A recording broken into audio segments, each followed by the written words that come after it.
বাহ, দারুণ আসছে। আরে আজব তো, তোর কত বড় সাহস তুই আমার গায়ে হাত তুললি? তোর এত বড় সাহস তুই আমার গায়ে হাত তুললি? তুই জানিস আমার ভাইকে? আমার ভাই এরিয়ার ইন্সপেক্টর। আচ্ছা, তোর ভাই এখানকার কি সেটা দেখে আমার লাভ নেই। তুই আমার গায়ে হাত তুলেছিস, সো আমি তোর গায়ে হাত দিয়েছি। বাবা, তোমার সামনে একটা মেয়ে আমাকে থাপ্পড় দিয়েছে, তুমি কিছু বলবে না? তুই তো আমার পারমিশন ছাড়া আমার ছবি তুলছিলি। তোর তো ভাগ্য ভালো যে তোকে আমি জুতা খুলে মারিনি। দেখো মা, তুমি যা ভাবছো আসলে সেটা না। আসলে বিষয়টা তুমি বুঝতে পারোনি। বুড়ো, তোর তো সাহস কম না, তুই আমাকে মা বলে ডাকছিস? ম্যাডাম বলে ডাক। আর তুই তোর ছেলেকে এখনো পর্যন্ত কোনো শিক্ষা দিতে পারিস না, এটা তোর ব্যর্থতা। আর তোদের দুইজনকে আমি শিক্ষা দিব।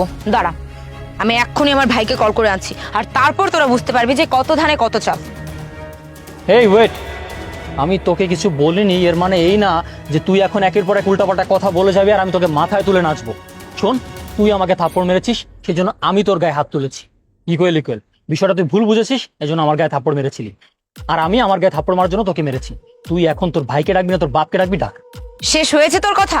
আমি আমার ভাইকে এখানে কল করে আনবো, তারপর আমার ভাই এসে সিদ্ধান্ত নেবে যে তোদের দুইজনকে কি করবে। আর তোর এত বড় সাহস কিভাবে হয় যে তুই আমার গায়ে হাত তুলিস? তোর কোনো যোগ্যতা আছে আমার গায়ে হাত তোলার? যোগ্যতা বলতে না, আমি আমার স্টাডি করেছি সেটা জানি, তেমন কিছু আমার নেই, যা আছে আমার বাবার। আর তোর মতো মেয়ের গায়ে হাত তোলার জন্য আমার কোনো যোগ্যতার প্রয়োজন নেই। তোর যেটা অ্যাকশন নিতে মন চায় নে, তুই কাকে ডাকবি ডাক, এখানকার লোকজন জড়ো কর, তাতে আমার কিচ্ছু যায় আসে না। আর তোর তো কপাল ভালো যে আমার বাবা এখনো তোর গায়ে হাত তোলেনি, কারণ আমার বাবা আমার গায়ে হাত তুলেছে এটা কখনোই মেনে নিতে পারে না। তুই মেয়ে বলে তোর গায়ে এখনো হাত তোলেনি। কি বললি তুই? তোর বাবা, এই বুড়োটা আমার গায়ে এখন হাত তুলবে? আমি না তোদেরকে আর নিতে পারছি না। আমি এক্ষুনি আমার ভাইকে কল করব, আমার ভাই এসে সিদ্ধান্ত নেবে যে তোদের কি করবে। হ্যালো ভাইয়া, তুমি কোথায় আছো? হ্যাঁ, আমি দিয়া বাড়িতে আছি। ভাইয়া তুমি এখানে তাড়াতাড়ি আসো, একটা ঝামেলা হয়ে গেছে। একটা ছেলে আমার গায়ে হাত তুলেছে, এখন তার বাবাও নাকি আমার গায়ে হাত তুলবে। আমি তোমাকে লাইভ লোকেশন সেন্ড করছি।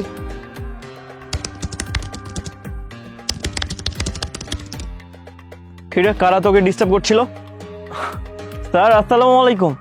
ভাইয়া, এই বুড়োটা আমার সাথে মুখে মুখে তর্ক করেছে, আর এর ছেলে আমাকে থাপ্পড় মেরেছে, আর তুমি কি না একে সালাম দিচ্ছ? এই, তুই কাদেরকে কি বলছিস? হ্যাঁ, তুই চিনিস ওনাদেরকে? উনি হচ্ছেন এই এলাকার ম্যাজিস্ট্রেট। তুই ক্ষমা চা ওনার কাছে, ক্ষমা চা। হেই ওয়েট, তুই ক্ষমা চাওয়ার আগে নিজেকে আগে জিজ্ঞাসা কর যে তুই ভিতর থেকে ফিল করতে পেরেছিস কিনা যে তুই ক্ষমাটা কেন চাচ্ছিস।